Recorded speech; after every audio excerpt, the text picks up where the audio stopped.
Hello and welcome to Paranormal Verses with my wonderful co-host Michael Kopf and myself, Kell Ridley. And tonight we have got an amazing guest. We have got the man, the one and only Matt Barron. Hello, Matt. Hey guys, how you doing? Great. Yourself? Doing well. Doing That's well. great. Glad you made it. Me too. Yeah. So what we usually do anyway is what we were saying before. I've got a list of questions that we can ask you so we can find out more about you.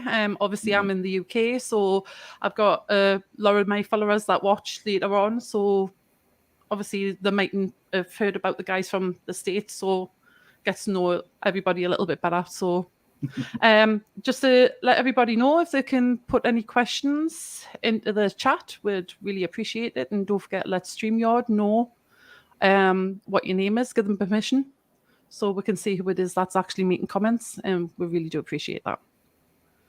Michael? All righty then.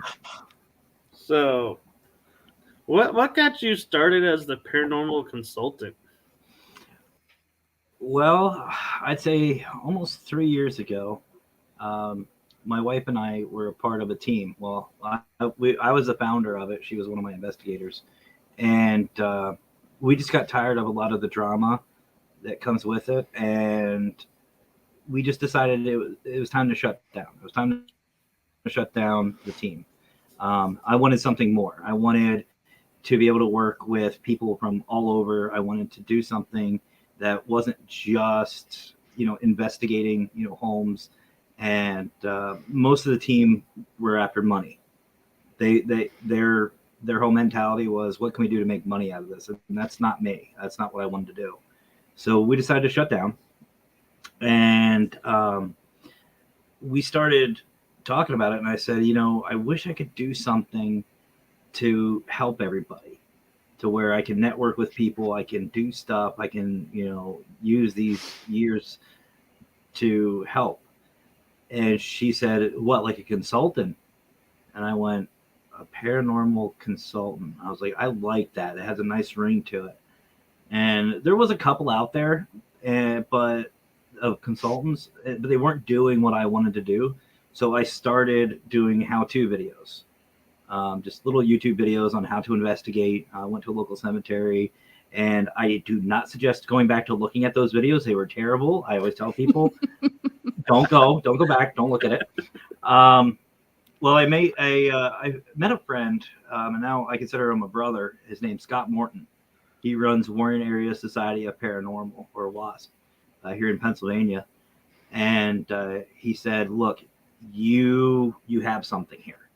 You have something that you need to think higher. You need to think higher of yourself. You need to, get out more. And I said, well, what are you thinking? And he said, you need to do a podcast. So that's when the podcast started, and it just kept going from there. And my goal and my wife's goal has always been to help everybody in the field. It doesn't matter where you are, who you're from, how you investigate. It's just, we're here to consult. That's so cool.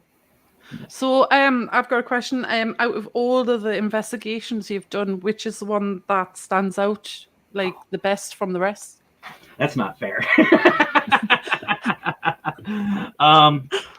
So I've been doing this for just over 17 years. I've done a lot of different investigations, and each one of them has their own special, place for me. Like I've been to Eastern State Penitentiary. I've been to the USS North Carolina, the Whaley House, Cosmopolitan Hotel. I've been to a bunch. Mm-hmm. The one that probably recently stands out, and I use this a lot, is the USS North Carolina. Just because I do have a military background. I was in the Navy, and being on a ship like that, it was kind of like a homecoming for me. And the spirits there were just a lot of fun to work with, very receptive. There was a lot of really good history, and I could feel a connection. So I guess outside of a lot of the home investigations, that's probably the one that recently that stands out. Yeah. So have you been on the Queen Mary? Did I say right? Yeah, we investigated. When I was running a team out in San Diego, we got the opportunity to investigate the Queen Mary, Wow. just because it's the Queen Mary. We've all seen them on the shows, and that was just, we had the opportunity to get on there. And honestly, it didn't, the spirits weren't as active as I thought it would be, but it was still a lot of fun. It was still a lot of fun to investigate, and just like with a lot of these places like Pennhurst, it's not the activity a lot of times that makes it special. It's just the location itself, the amount of history, and just the being in that location is enough for me.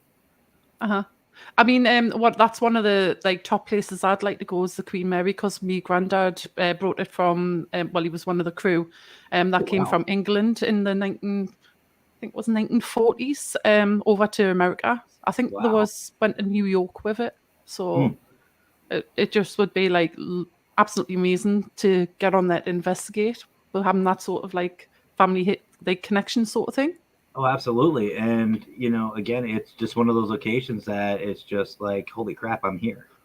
And I think a lot of times, we see these, we get these bucket list locations that we see from TV, and we think it's going to be just like that. And we forget it's TV. They're after ratings.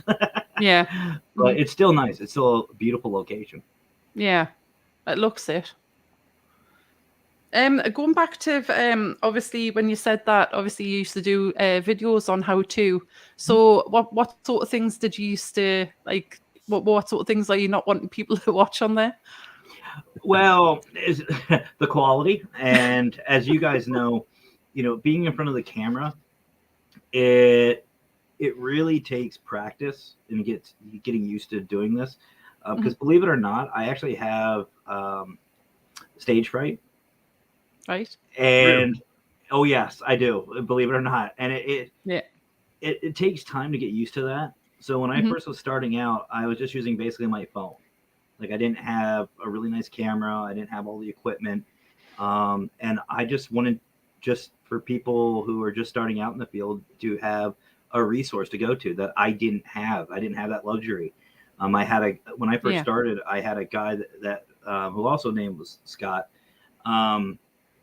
I had him to kind of help me a little bit, but he was never into the field. He was more of promoting and networking. So I remembered starting out in the field and not having any help. So I wanted to do something for that. So it was just a lot of, paranormal 101, if you will. And again, the quality was absolute crap. So if you watch it, I'm sorry. Well, I think me and Michael are going to have to go back and have a look at that now. Now that you said that, I think we're going to do a show on that. Oh, no. If you want viewers, no. Bless. So, have you ever seen a full body apparition? I've seen several. I think my favorite one. Yeah, I do like Michael's shirt. I love that shirt. I have to get it. I think my favorite one was, we were at the cemetery. It was called Alpine Cemetery in San Diego. Well, Alpine, California. And I didn't usually investigate with my investigators when we were out. I was more of a resource. I stayed on the outside to help them and, get equipment for them if they needed, or something to drink or whatever. And I'm standing there in the middle of the cemetery, overlooking the whole thing, just enjoying the scenery. And we heard a bunch of footsteps coming from our left. And we just so happened to look over, and we saw this individual, look like a soldier, just walking or marching or patrolling. And we're like, are we really seeing this right now? And it got behind one of these big shrubs and just disappeared. So we ran over there and to try to find it. There was no footsteps, no nothing. And we got a couple of pictures. Sadly, I don't have access to them anymore. But we caught a couple of pretty good pictures of this apparition. But that's probably the one that stood out. Wow. That's amazing. So I think I got a question that I doubt you've ever been asked. What's your Uh-oh. silliest moment on an investigation? So, as I said on my shows, and actually I said during the GGH halftime show for the Global Ghost Time, I don't investigate normal, like what you typically go. Like, I don't just go in and go, "Who's here? What's your name? How many spirits here?" I ask some really random shit.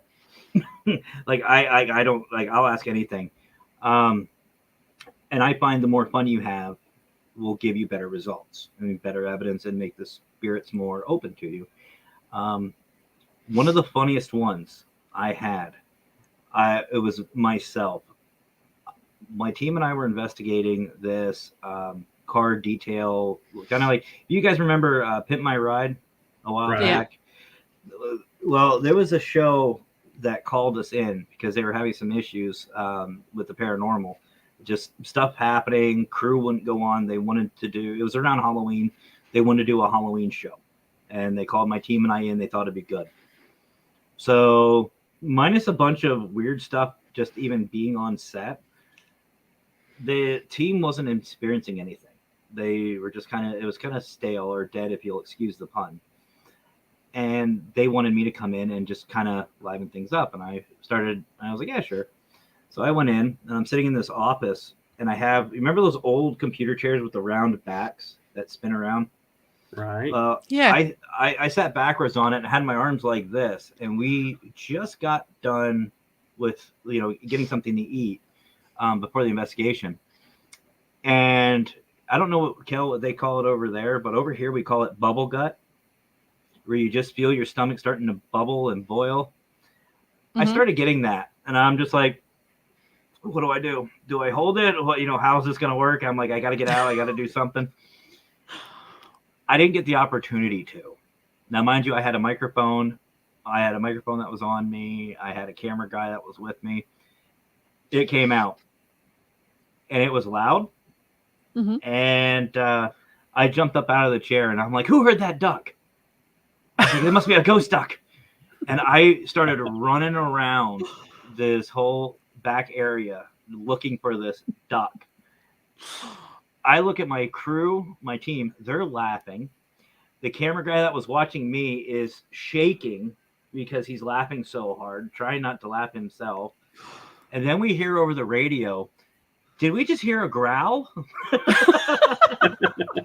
Blame it on the ghosts. Yes, it was. Yep, it was a demon. So that's probably one of my funniest that I personally love. Wow, that's pretty impressive. Yeah, it was impressive. It was bad. I can imagine. Wow. Who would have ever thought the funniest moment would be an exorcist moment? Oh, it was something. Something was evil, definitely. An exorcist moment. What do you mean by that, Michael? Oh, the movie where she vomits out. I don't think he was on about vomiting. Was it? No, it came out. I'm just saying. Yeah, he said out it of came eight. out. Oh, It right. came out. I thought you were on about it came out the other way. Is somebody reverse. put in the comments? It's a reverse exorcist. Yeah. So, what's your favorite piece of equipment? See, Kell, I have to give you props. I love this question. Because I know a lot of, and on my show, I've asked this too. And a lot of people say like an SB7, a recorder, or something. Me, it's myself, my body. And the reason why I say that is because we are our own equipment. We are the best piece of equipment, our bodies. We will naturally either feel something off that's off. We will get pulled to a certain spot during a location. We can actually feel the environment. You don't need an EMF meter to know that something's wrong. Obviously it all helps, but your body, if you do this enough, will become a finely tuned piece of equipment. And I just love going into these locations and just taking in the environment and just letting my mind just do its thing. And I was like, okay, so there's something over here that I feel like there's something in this area. And I'm not a medium or sensitive. I don't feel like I have any gifts. So I just let my body just do its thing. And then when something feels off, pull out the recorder, then I go to the actual piece of equipment. But for me, it's just me. That's actually like a really interesting answer to a question. Never heard that one before, so it's quite good. And we don't take batteries. That's true. But Sometimes. so if that's your best piece of equipment, what's your worst? Honestly, and I know some people are going to get really upset with me. I have two. There's two that I just do not like using. The apps, anything on the phone, I cannot stand them. And then Ovilus. Right. I hate those two pieces of equipment. And the reason why is because validation. They are probably the hardest to validate. And I just don't trust them. And to me, it's a matter of trust. You have to be able to trust your equipment just like you trust your investigators or whoever you're investigating with. And I'm sorry, but those two pieces I just can't trust. Yeah. I've got to agree with you there. It's like I say, there's quite a few apps out there that a lot of people are using. That I keep seeing them, keep going. Don't think I would actually trust that. So yeah, I'm the same way with apps, because especially the vocal ones, because they have built-in database, so you don't know what word they're actually saying. Something, it could be the app is programmed to say this word at this many intervals. And so, yeah. And I actually came across, I had a guest on my show who created an app, and it doesn't have a word bank, but it does give you words. And so that I'm looking into using that again, because I tried it and didn't try it.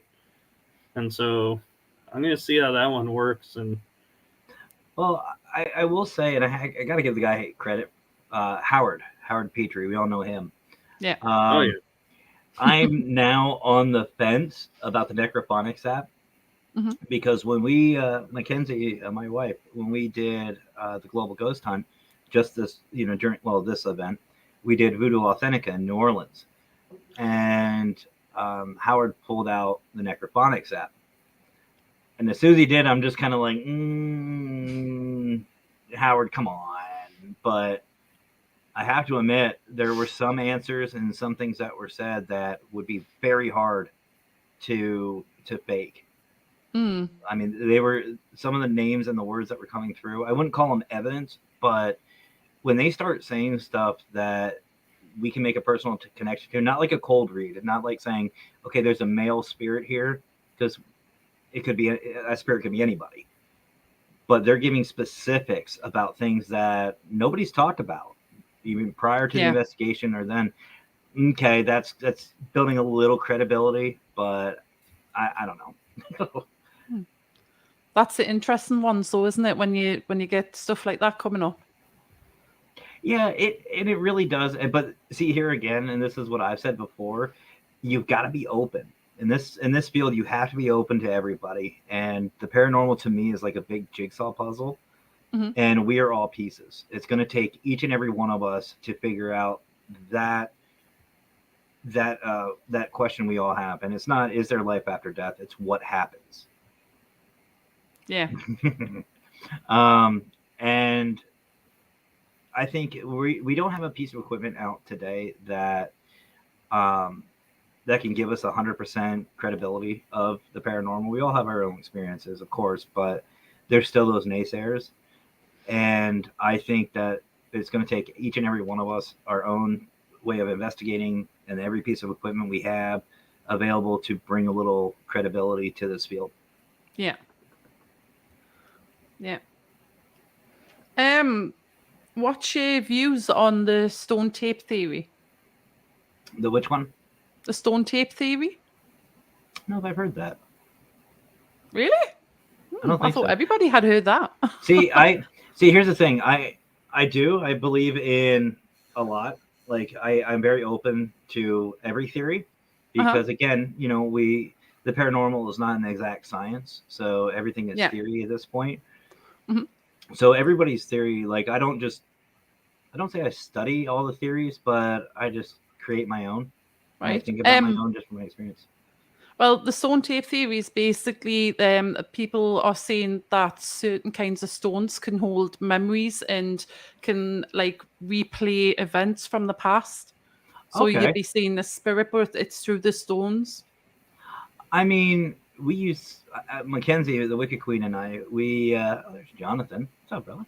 We use stones, and I know a lot of people do for different things, for protection, for invoking energy, and for a bunch of different things. So if we're able to utilize crystals and gems for that, I mean, I'm all for it. I believe that 100%. I mean, it's definitely a possibility. Mm-hmm. And they also, I was reading a lot of the clay pots that they're discovering from the ancient days have harmonics built in. Like they can play, and there's messages or sounds that comes through, and they're just now starting to unlock that, yeah, certain materials have stuff in it that we never thought about. Yeah, I mean, there's one thing that holds my beliefs together, and it's in this field, in the paranormal field, anything is possible. Anything. So to me, I feel like if you're a good investigator, you have to be open to every possibility and expect the unexpected, because that's exactly what it is. It's paranormal. It's not normal. Yeah. So that's why I don't like being normal. So do you think that ghosts have consciousness? Oh, 100%. Absolutely. 100%. Otherwise, we're the intelligent haunts. Where do they come from? How are they interacting with us? I mean, I've ran into like Thomas Whaley from the Whaley House in San Diego. I asked him, what's it like to die? And all I got back was cold. Cold. Okay, so bring a sweatshirt or a hoodie or something. Okay, got it. It's cold. Okay. I've asked spirits if they want to go out for drinks, and they're like, yes. Okay, well, what kind of drinks do you like? Tequila. Really? So yeah, absolutely. I think because our souls, our personalities, and what makes us us, it's basically electronic. It's an energy. It's an energy impulse that flows throughout our entire body. And if science is correct, energy cannot be destroyed. So that being said, these spirits that we are interacting with, obviously we're using EMF and we're using a lot of electronic devices, so they have to be some kind of electrical pulse. So if energy can't be destroyed, there we go. So I believe 100%. The only ones that I will say that is a maybe is residuals. Because obviously residuals, they don't interact with us. That I'm still on the fence about. But yeah, as far as intelligent hauntings, 100%. We keep our own personalities, which if that's true, a lot of people are screwed when I pass. So I'm curious your opinion with the residuals, for example, because like you're saying, they don't interact with us. Do you feel that they are residual in the fact that they're like caught in a time loop? Or do you think it's a glimpse into like alternate world where somebody's going through their day and they just can't see us? Again, to me, it runs into anything's possible. My personal belief on residuals is both. I think it's like a photo or a DVD.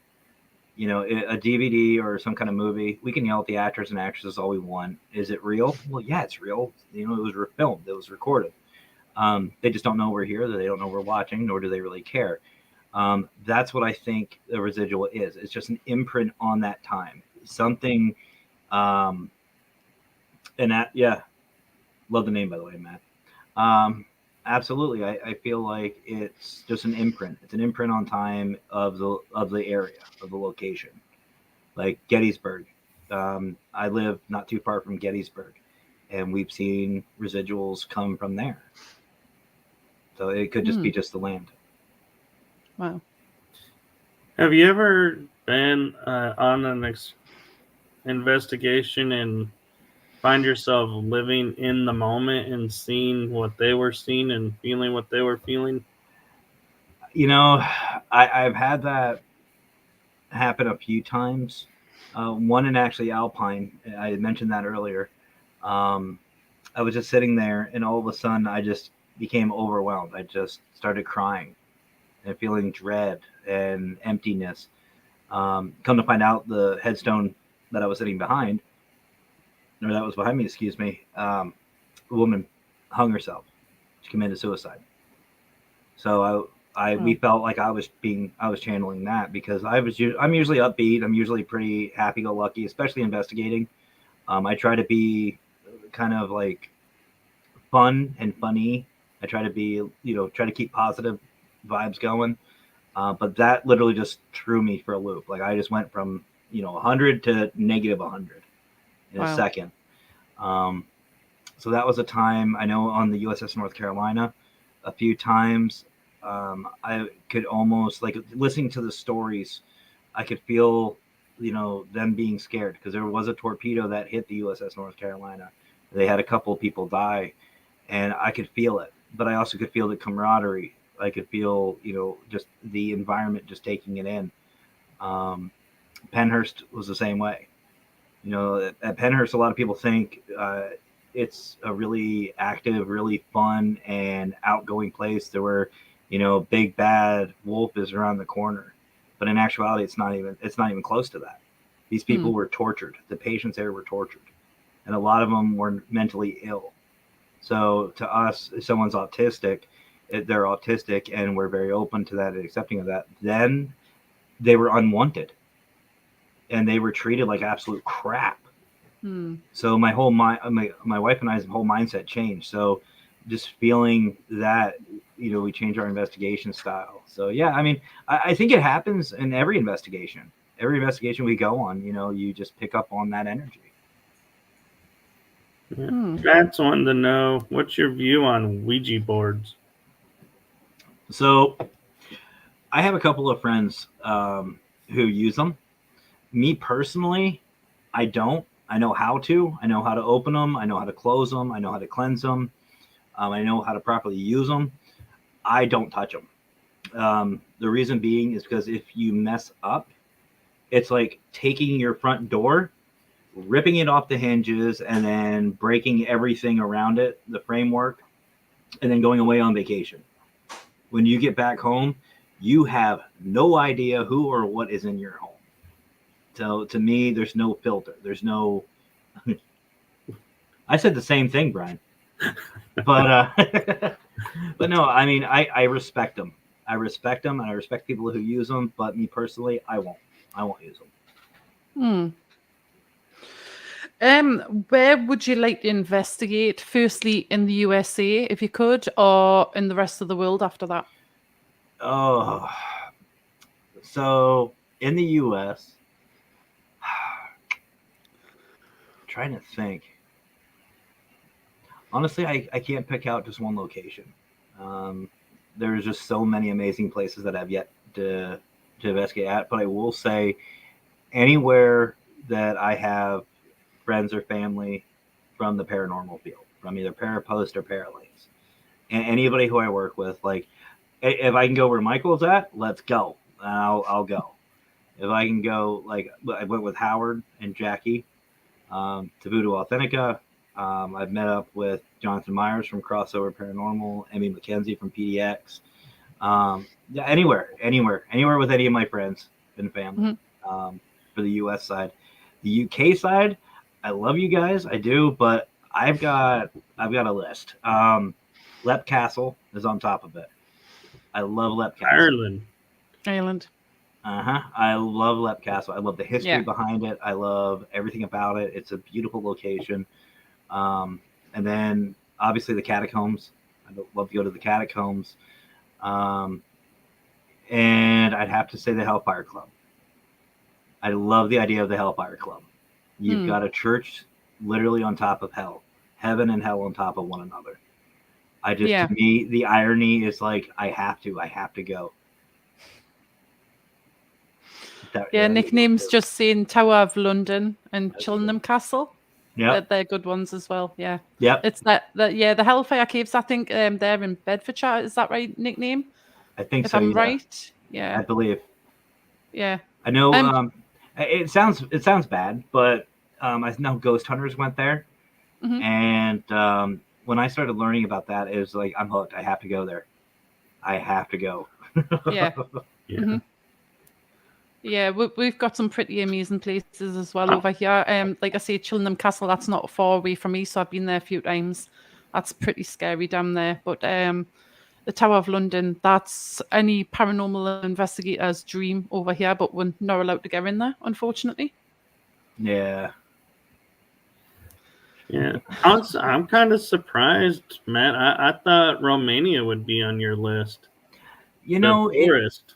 Yeah, I mean, the problem with the UK, and I'll even throw Europe into this one, is here in the States, our history only goes back so far. I mean, yeah, there's the Native Americans and stuff, you know, before recorded history, absolutely. But you guys go back centuries. Yeah. Centuries. And honestly, to pick one or two would be unfair. You know what I mean? But I mean, I'm honestly jealous. You guys always say that you're jealous of, you know, us over here in the States. Yep. I'm jealous of you guys because you guys have a lot more history to investigate. Yeah. Well, saying that, like, all the countries are exactly the same age. Technically, I mean, they weren't discovered at the same time or populated. But yeah, I get what you mean. We do have a lot of castles, and we do have like a thing that Michael keeps going mad at us about called Hadrian's Wall. I shouldn't have said that. I'm going to get it again now. But I yeah, didn't say a word. I know. Not yet. But yeah, we've got some pretty amazing places. But like I say, like over there, it's just like you guys, you've got just so much over there. You know what I mean? It's like we're just like a tiny, tiny little place, and yous are just like absolutely huge. So I think that's why it's like a lot of people's like dream to go for America to investigate. So it works both ways. I mean, like Mackenzie and I have always wanted to go to New Orleans, and we were blessed enough to have that opportunity, and it was great. It was a lot of fun. I enjoyed it. You know, seeing the history, you know, and seeing, you know, we hear about like people like Marie Laveau, and to be at that location and seeing everything and hearing about it, you know, it's awesome. It really is awesome. But again, for me personally, you guys have the more history. You guys have, you know, we have a couple hundred years. You guys have thousands of years worth. You know what I mean? So it's like, we can dig a lot deeper over in Europe and in the UK. yeah. I'm actually getting married in July in the castle that we've booked for the wedding. It's got a lot of history. It's Sudley Castle, and it's where Henry VIII's last wife, the sixth wife, where she lived and died. Wow. And it's like had loads of kings and queens that lived there, especially like Elizabeth I. She lived there when she was like younger. So it's and apparently it's really, really haunted as well. So I think like I'll be sneaking in, like obviously me K2 meet there and everything. Probably do a live from there at some point. So first of all, Kell, congratulations. Thank you. And secondly, I'm jealous. I'd have a recorder in my pocket and like EMF in like my vest or whatever, and just you know what I mean? Like, oh yeah, I do. Does anybody have any issue, or if there's any reason why these two should not be married? K2 goes off. Ignore him. You'll probably get it like a EVP or something like that later on. Listen back to it. Go off. You just hear the beeping. It's like, no, it's only a 2. Don't mind that. No, it's all right. No, that's not the REM pod going on. Is that a REM pod in your pocket? Well, no. I think Michael was talking about doing a live stream from there anyway, weren't you, Michael? You know, because here's the funny thing, Matt. It's on my show night. It's on a Tuesday night. So it's like, if I go, do I air my show and make it Kell's wedding episode?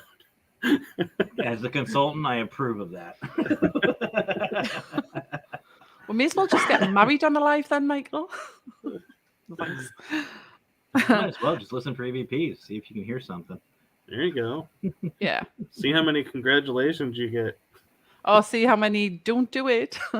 Well, for him, not for me. I mean, they'll be warning him off me, not the other way around.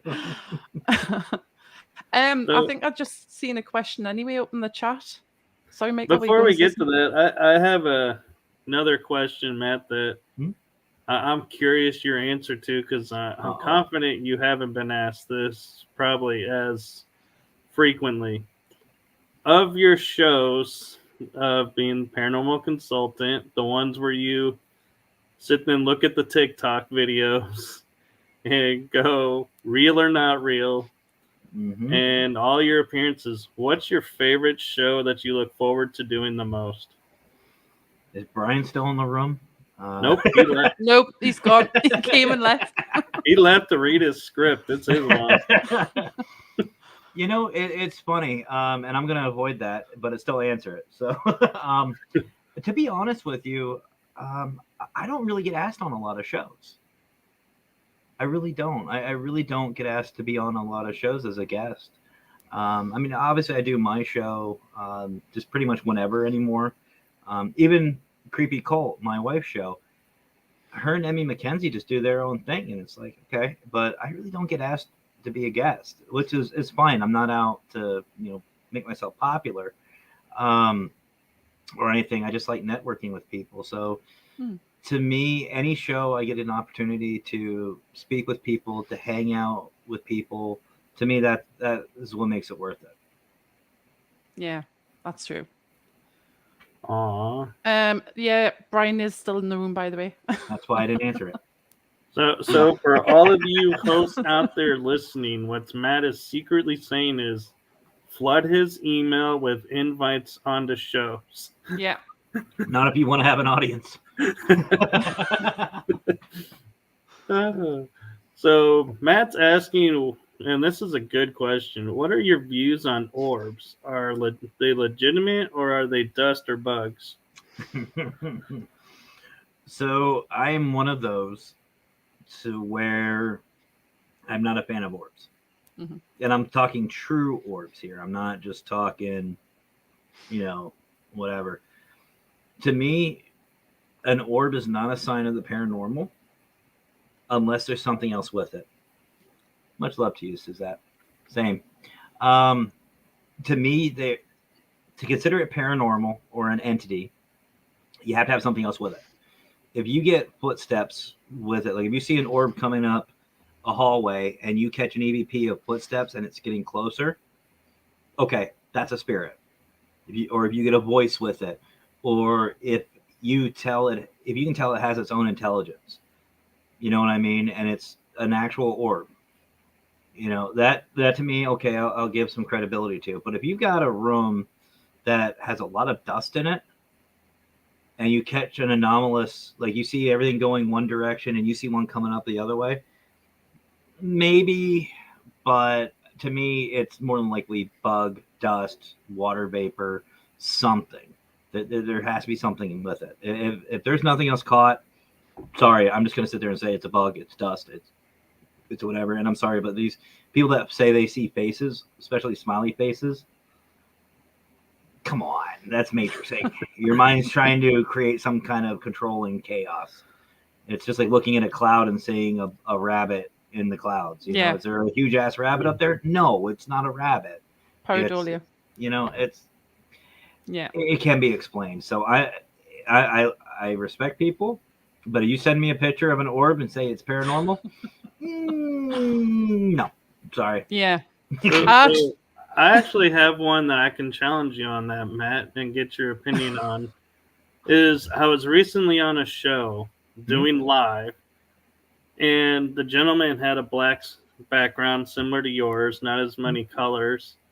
And in the middle, like say under where you have FearFest Paracon, halfway between the green and the word, a white dot appears and then starts going diagonally down and then off to the left. We were like, that's an orb. That can't be a bug because it didn't come into frame. It was already in frame when it showed up. And dust, how is it by itself? See, I'm not saying that orbs don't happen. I'm not. I'm really not. Like, if it's a circumstance that can be proven, cool. But I get a lot of people with pictures saying, "Oh, my grandmother's in this." Yeah. Or I just caught a spirit that's smiling at me. No, especially you can see the wings. You know what I mean? Like, Right. I'd say probably 90%, if not 95, anywhere between there, percent of these orbs can be debunked. Yeah. You know, and to call it a spirit or something paranormal, yeah, it's a hard sell for me, because there has to be something else with it. There has to be. Otherwise, because think about it, the definition of an orb is, you know, a circular ball of light that has emits its own light, has its own flight path. So to me, that's ball lightning. That's ball lightning. So if that's the case, then every, you know, piece of heat lightning, that's an orb. It's just on a bigger scale. You know, it could just be a buildup of static electricity.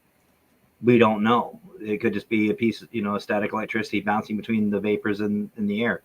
Again, we don't know. It could be scientific, but to say it's, you know, Aunt Sally, you know, hanging out with you, I need more with that. I need more. I made a TikTok a while ago. I was doing an investigation of a pub that had been renovated, so there was just dust everywhere. So obviously, when you've got your camera out and the light off the camera hits it, and it's just like, obviously there was just like what people were calling orbs, even though it was dust all over. So I decided to do a TikTok to tell people that these ones are definitely nothing to do with orbs; they're just dust. And then I had one woman comment on it saying, "Oh my God, have you seen all them orbs?" Like, did you not actually just watch the video? And you know, just kind of tell some people. You know what's funny is these lenses, they're curved. They're not, you know, a flat lens. So you've got to think too of distance. It's a matter of perspective. You know, or like, for example, look at my fingers. Are they the same distance or are they different? You don't know. On the camera, it's hard to tell. When in actuality, they're separate. You know, it's hard to judge distance. So what looks like a big orb just may be really close.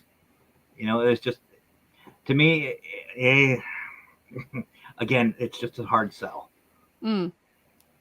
Yeah, that's true. Well, big love to you, Liz. And you know what? I got to say something about Liz. I posted about 200 pictures from my vacation in New Orleans. Liz went through and liked every single one of them.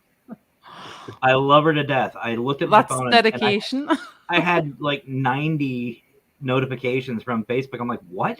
And I open it up and it's all Liz liking the pictures. And I'm like, God love her. I love Liz. I love Liz. Liz is really cool. She's one of those, she likes to come in on the shows and support everyone. And so we appreciate Liz and all the others that do that too. Yeah. The definitely. unsung supporters of the paranormal. Yeah, it's what keeps it going. Definitely. Oh yeah. So I think I've Ooh. We love you, Liz. Matt's got another question there. Says, have you ever been touched or pinched by a spirit? I have been pushed, scratched, bitten. I've had my name yelled. I've been choked. Almost anything I've had it done, and it's honestly, it's different. I'm not one of those. If I get, like, the night I got bitten, it was funny. I had a hoodie on where it has the front pocket, and I got bitten like right here in my forearm, and I had the perfect bite mark too. And I just went, "You son of a bit, do it again." And I'm sitting here looking at both arms, like, "Come on, do it." I was investigating for a, I don't want to call it a TV show, but somebody I used to work with, they had their own channel on Paraflex. So we were filming an episode for them. And it was in Annapolis, Maryland. Now, back in the olden days, they were a little racist. Oh, yeah. The camera guy was an African-American guy. Loved him to death. He was a great investigator. And we started getting the inkling that the spirits were not happy that he was there. So I stood up for him and I said, "Look, I don't care whether you like it or not. He's here with us. I respect him. He's one of my friends. He's not going anywhere. I don't care what you say." And I felt myself getting choked. So I told him, I said, "Hey," I said, "do me a favor." I said, "Bring the camera over and look at my neck." And he comes over and I went like this. I always use my pinkies and I show what I'm doing before I touch whatever area had been choked or, whatever. And I went like this and I pulled down and you could see a perfect handprint around my throat. And he said, dude, they're trying to choke you. And I was like, okay, cool. You're choking me. Keep going. Go harder. I like it. Keep going. I was like, it's not even hard enough for me to enjoy. Welcome to the wild side of Matt. See, that's the thing. I'm not a fan of provocation, like the negative provocation, but I will call them out. I'll be like, you know what? No, you're not doing it good enough. Come on, let's go. Get it going. Because if I get like pinned up against the wall or lifted up in the air or on a ceiling fan spinning around, don't help me. Record it. That's good evidence. You do realize this is meant to be a show about the paranormal, not like about your kinkiness. I'm not normal, so. Yeah, I was like, do you realize what guest we have on? That went out the window when we started. Especially with him swinging around on the fans and being like, record me, damn it. Yeah. I've told my investigators that if something happens to me where I get attacked like that, unless it's a medical emergency, record it. I was like, don't worry about me. I was like, I'll come out of it eventually. I'll be fine. It's like, the better evidence we can get, I start, bleeding and stuff. Go for it. Keep recording. I'll be all right. That's hilarious. I can't wait till like you get the succubus or something and you like start aging and be like, no, I don't care that I'm starting to look 80 and I'm 20. Keep recording. Mm-hmm. No, I would 100%. Let's go. Better evidence.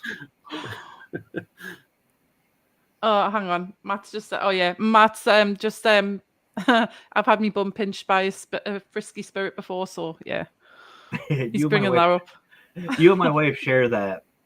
I don't know why. I mean, it doesn't seem to happen that often to you guys. Why is it always us women that get it done? Because guys will smack each other in the butt. We don't pinch each other's butts. Well, have you met Howard in person? Actually, I have. And, yeah. That or Scotty. I was just going to say, well, Scotty, you just got to watch your legs. But no, actually, my wife had that happen on the USS North Carolina. So, Kell, you're not alone. And obviously, the spirits thought my wife was attractive and was trying to pick her up. And I said, you know what? I said, here's the difference between you and me. I'm going home with her. You're staying here. And they're like, Matt, stop it. And I'm like, no, they're dead. I'm alive. What are they going to do? Yeah, what would you have done though if he followed you home? I've cleansed before. I've cleansed before. Try it. No, I could see Matt. He'd be filming it going, this will be great for Paraflix and a whole bunch of shows.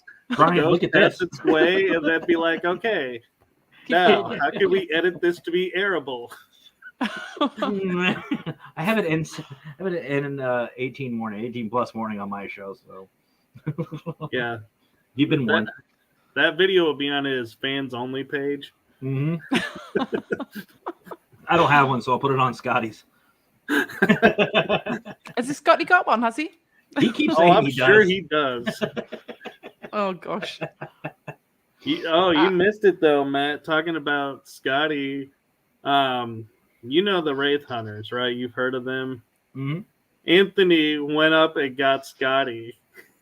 He was sitting down at Fear Fest, and he came running up to him and did it to him. And Scotty was like, "Kudos to you, man." Well, did you hear that Scotty almost had TSA on him? Did you hear about that story? No, but it doesn't surprise me. Yeah. So Emmy McKenzie from PDX Paranormal, I guess, flew in, and Howard and then went to go pick her up from the airport. Scotty was hidden and was hiding it, which is easy for him to do. Yeah. And she said, so where's Scotty? And Howard gave some BS excuse saying, oh, his flight was delayed or blah, blah, blah, blah, blah, blah, blah. And she goes, oh, okay. And she was so tired, she believed it. And as soon as she went to walk away, Scotty ran out of nowhere and just grabbed her leg. And she screamed so loud, the entire terminal fell silent. Howard's laughing. TSA are coming over, and they're just like, no, we got it. It's good. Just let him finish. Just let him finish. That's hilarious. Yeah, Scotty's a little paranormal Would you say nymph of the field? Or imp? We're still awaiting results from the tests. I Bless love him. Scotty. Yeah, Scotty's awesome. So Matt's got another question for you, and he's asking, have you ever been truly scared during an investigation? That is actually a really good question, Matt. There's been times where I've been kind of, I don't want to say set back, but hesitant to walk into a location. But I do know it's for the good, especially home investigations, where I'm trying to help these people. I'm trying to help the spirits. And there's very few places that I'll actually wander into. Even, I know, don't hurt me, by myself. I will go in by myself just to test the waters to see if it's even safe. The only time where I was actually scared and I backed down was now, mind you, again, almost over 17 years, over 400 investigations, client investigations. It was only 3 times to where I was like, and they were 3 true. Well, 2 of them definitely were demonic, like actual demonic. One was a maybe. It didn't fit all the criteria of a demonic, but it was still very negative. But yeah, those are the only 2 that I was like, no, I got to back away. And that was just for safety, for the family, for myself, and for my investigators. Because safety to me is paramount. That's first. Yeah. And I didn't want to go in there and start stirring stuff up and start doing stuff that may cause harm. So I had to turn those 2 investigations over to the church. Wow. So. All right. And Matt has another question of, do you think you had a spiritual attachment? And if so, how did you get rid of it? So I try not to let that happen. Whenever I investigate, I tell the spirits, look, while I'm here, please take full advantage of that. Talk to me. I'll try to help you out as best as I can. And I come up and I just talk to them. I treat them just like I would anybody else. When I leave, I have my own way of cleansing myself. I say some prayers for myself and for the spirits there. I thank them for interacting with me. And I say, please just stay here. Obviously, there are some that don't want to listen. But there was only one that I know for sure followed me home. And that was a little kid that I ran into. So in San Diego, there is a park called Mission Hills Park. It used to be a huge cemetery that the city bulldozed, and bodies are still there. And oddly enough, right next to a school. And it's a really sad history, a really sad story. And we caught a lot there. That's actually where I saw some of my first experiences. And the one night we were doing a session, and we ran into this child who was looking for his or her parents. And I was really saddened by this, and they just kept saying they were alone. They just hated being alone, which I didn't understand because there are so many other spirits there. But this one was just by itself. This kid just felt so alone. So I said, you know what? I don't do this, but you are welcome to come home with me. You will not be alone. And I knew if I was gonna help the spirit out, it was gonna take some time, and it wasn't gonna be a one night thing. So the spirit did follow me to the house. We did talk, and I, got more comfortable with each other, and I helped the spirit cross over. And the last thing it said before it crossed over was, "There's my mommy." Oh. And then I caught nothing else. Mm-hmm. There was just nothing else. No EVPs. Everything just went silent. And I'm just like, wow. The spirit is where he or she needed to be. But were you not worried when you invited it to come back with you? Because there's some demonic, people say demonic and demons and stuff like that can pose as children. I did know that was a risk. Mm-hmm. But at the time, at that point didn't really care. The risk was the positive outweighed it. The risk was worth it. Yeah. And I knew that if if it was demonic, it was going to follow me anyway. So no matter what I said, if it was going to attach itself, it was going to attach itself. And I wanted to make sure that if it was a child spirit, which it was, I wanted that spirit to have closure. I wanted that spirit to be with with his or her family. Yeah. And even to this day, I have never second guessed my decision on that one, regardless. Another question from Matt. He says, do you think that reading Bible quotes can help with demonic spirits? Does he ever take the Bible with him on investigations? So, Matt, number one. He takes a pocket size. And hold on, you'll love this. I don't know. Not a lot of people know this about me. I'm actually an ordained minister. Card. Wow. This is my clergy badge. And I actually have a reference license too. I actually have my certification right here. The paranormal field actually has helped me come closer in my religion. Mm-hmm. And the one thing I've noticed is a lot of religions, and I'm not trying to start a holy war here, but a lot of religions teach the same thing. The Bible, to me, was created by man. Man was created to be flawed. So to me, the Bible is a very good user's manual. It's a great guide. But as all religions teach, religion itself is a personal journey. So to me, that's an open interpretation on how religion plays a role in everybody's lives. For me, it's a comfort to have. So yes, it does have power over these evil and these, I don't want to say demonic all the time, but like the negative. Yeah. Because it's your personal belief. Just like my wife's Wicca, she has her way of dealing with negative energies. Yeah. Someone who has a Quran, they have their own way to deal with negative. Buddhas, they have their own way. We all have our own way of dealing with negativity. And to me, it's up to you. It's up to you how you feel in your personal belief system, how you're going to deal with this. And if you fully believe it, it will help. Yeah. That's really cool. Anyway, I've just been aware of the time. We can't stay over tonight because Michael's got a prior engagement. So I just want to know where would, if Michael hasn't got any other questions, that is, where would people be able to find you? I got two questions actually for you. Uh-oh. Oh, First question is, if you could make an object a paranormal tool, which would it be? Rubber ducky or an action figure? Follow-up question. Does a rubber ducky squeak?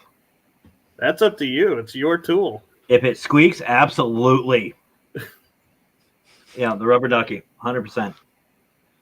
All right, and the second one is pre-investigation snack. Pizza or nachos?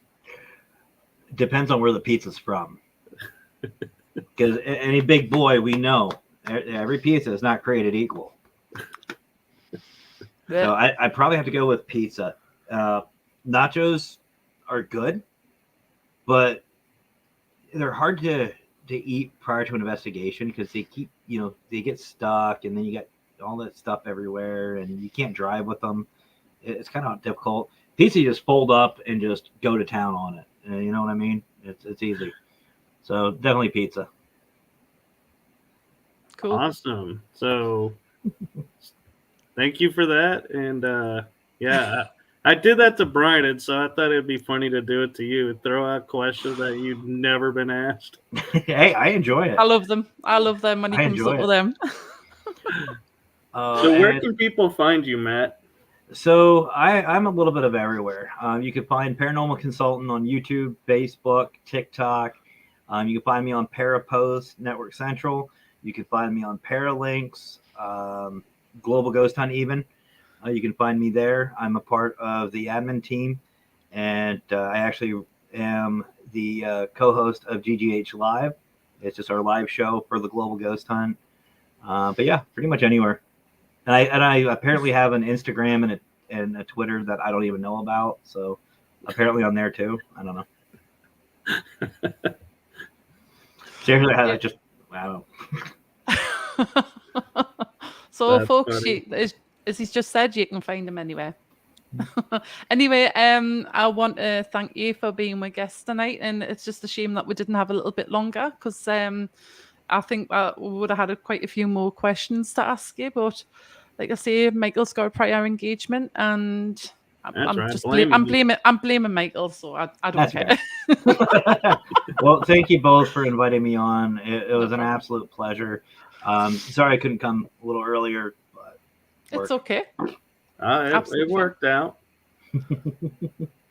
So just want to thank everybody who threw in comments. And by the way, just want to say all my questions that I asked you tonight, Matt, that was by Matt. That was in the comments. He wrote them all out for us. Awesome. They were good questions, Matt. Really good questions. Yeah. Appreciate And he it. came up with the rest. So yeah, I just had to thank him there. Bless him. But yeah, thank you to Michael as well. Another great show, Michael. Yes, it was a fun one. Yeah. We'll have to do it again. Mm-hmm. Have to get you guys on mine too. Yeah, definitely. Just give me a shout. Definitely. So yeah, right. So everybody, that was our show with Matt Barron. So who we got on next, Michael? Next we have Mark Sargent, and then it's Lala Bright, and then it's Barry Fitzgerald. Cool. And Good ending lineup. the month with Ane Shin. Ooh, Yay. She's amazing. that's a good one. So stay tuned to our page, and we'll be posting when those shows are up and ready. Cool. Awesome. So right, I'm going to say goodbye now to everybody, and we'll see you soon. Yep. Happy Halloween, everyone. Much Happy love. Halloween. All right. Oh, yeah, that's on me. Woo! What a moment. It's not like we're live or anything. Yeah. Somebody shoot me. All right, here we go.